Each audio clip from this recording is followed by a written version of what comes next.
খুবই সহজ, চেষ্টা করে দেখেন, খুবই সহজ।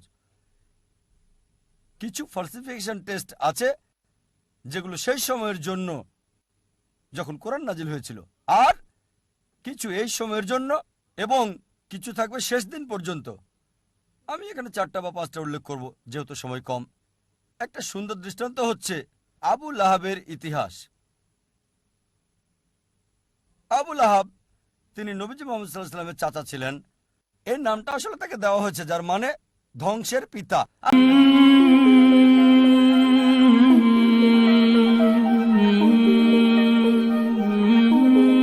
আর সে ছিল নবীজির ঘোর শত্রুদের একজন। যখনই কাউকে দেখতো নবীজির সাথে কথা বলছে, সে অপেক্ষা করত। যখন নবীজি চলে যেতেন, লোকটির কাছে গিয়ে জিজ্ঞেস করত, নবীজি কি বলেছে? সে কি কালো বলেছে? এটা সাদা। সে কি দিন বলেছে? না, এটা রাত। সে নবীজির বিপরীত বলতো।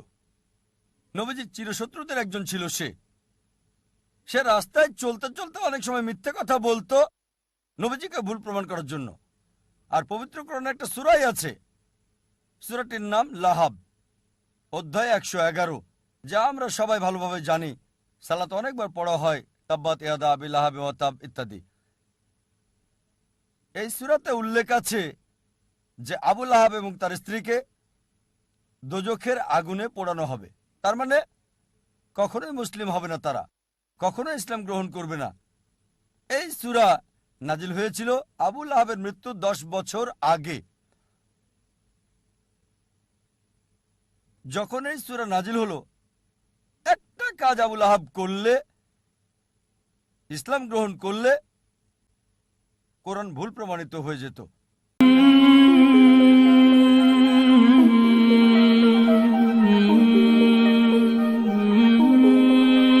অথচ তার অনেক সাহাবী আর বন্ধুরা সেই 10 বছরের সময় ইসলাম গ্রহণ করেছিল। আবু লাহাব পরবর্তীতে 10 বছর পর বদরের যুদ্ধে মারা গেল।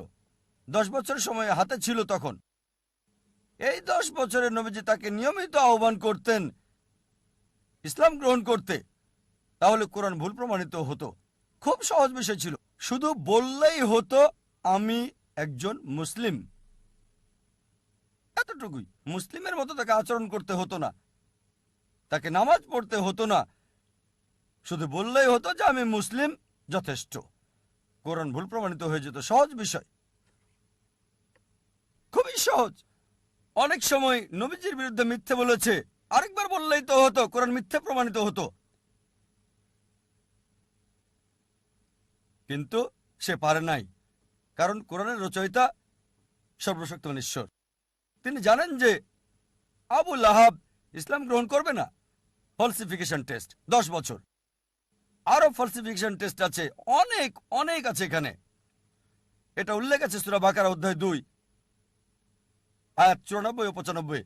ইহুদিদের একটি দল ছিল যারা মুসলিমদের সাথে তর্ক করেছিল আর বলেছিল যে আখিরাতের ঘর আল্লাহর সাথে শুধুমাত্র আমাদের।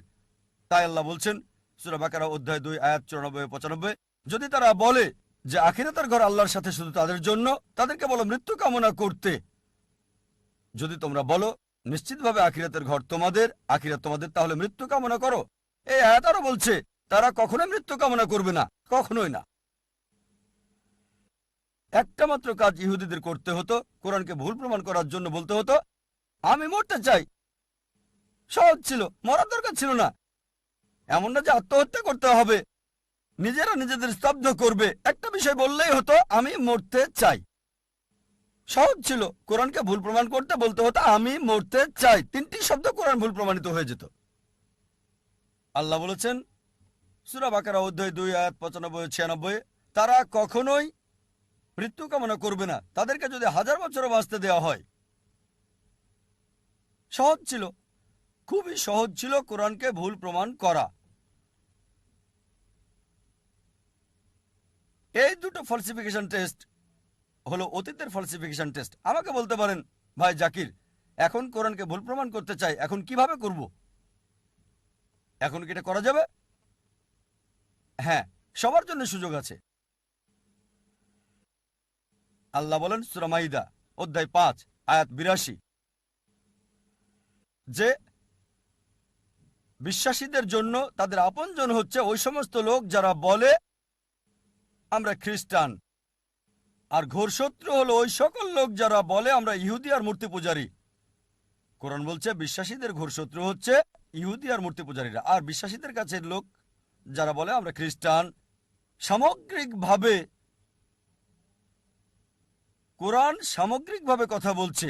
অনেক ইহুদি আছে যারা ইসলাম গ্রহণ করেছে, হয়তো অল্প কিছু ইহুদি যারা খ্রিস্টানের চেয়ে ভালো, তবে সামগ্রিকভাবে কোরআন বলছে ইহুদিরা হচ্ছে মুসলিমদের শত্রু সামগ্রিকভাবে, আর খ্রিস্টানরা কাছাকাছি।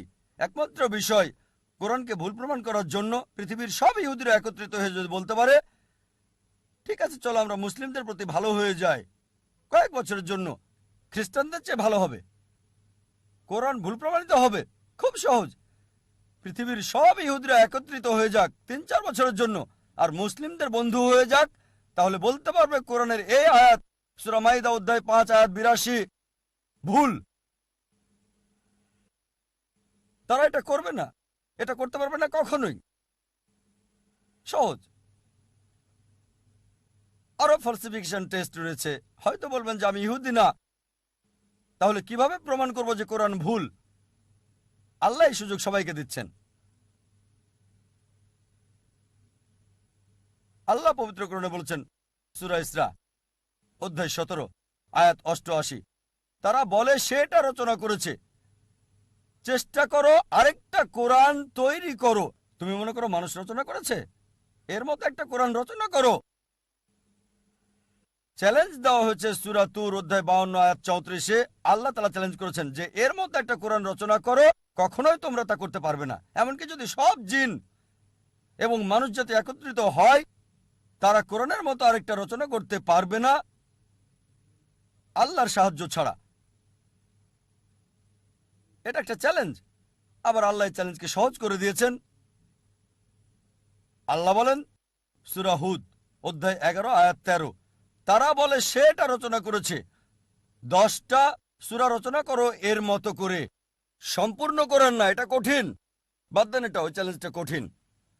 10টা সূরা রচনা করো কোরআনের মতো। যে কাউকে সাহায্যের জন্য ডাকো আল্লাহ ছাড়া, কখনো এটা তোমরা করতে পারবে না। আল্লাহ চ্যালেঞ্জটাকে আরো সহজ করে দিয়েছেন, খুবই সহজ। সূরা ইউনুস অধ্যায় 10 আয়াত 38, তারা বলে সে এটা রচনা করেছে। এর মতো একটা সূরা রচনা করো, একটা, পুরো কোরআন না, 10টা সূরা না, একটা সূরা এর মতো। সাহায্যের জন্য ডাকো তোমরা যাকে পছন্দ করো আল্লাহ ছাড়া, আর তোমরা তা পারবে না, কখনোই না, কখনোই পারবে না। এবার আল্লাহ চ্যালেঞ্জটাকে সহজ করে দিলেন।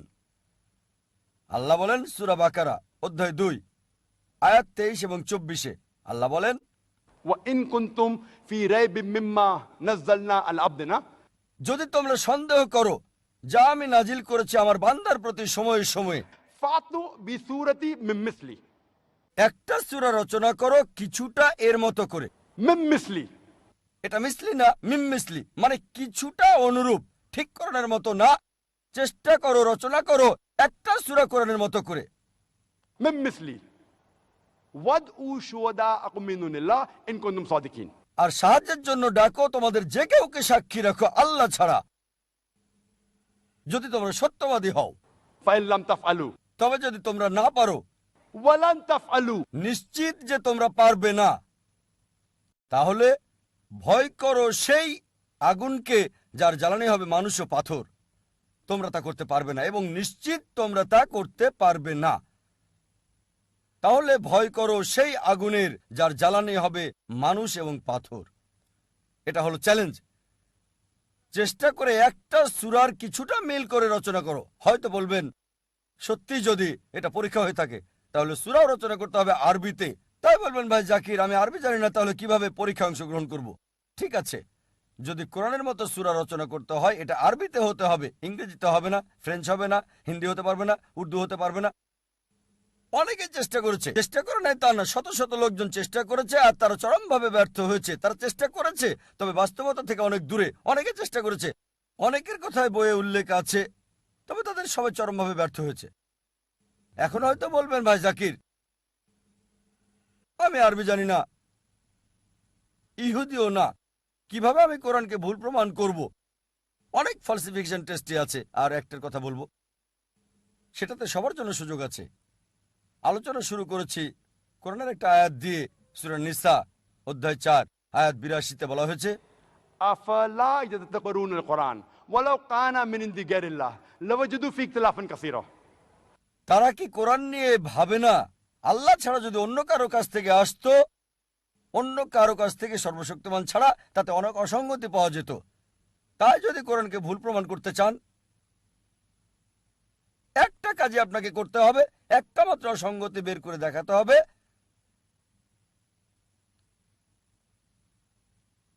কেউ যদি কোরআনের একটা ভুল বের করতে পারে, কোরআন ভুল প্রমাণিত হবে।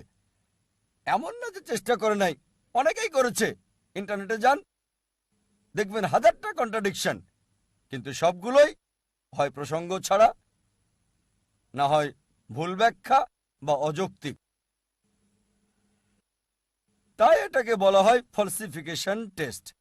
কোরআন বলে দিয়েছে কিভাবে এটাকে ভুল প্রমাণ করব। যদি ভাবেন আল্লাহর পক্ষ হতে না, ভুল প্রমাণ করতে চান, চেষ্টা করেন, একটা অসঙ্গতি বের করেন, ভুল প্রমাণিত হবে।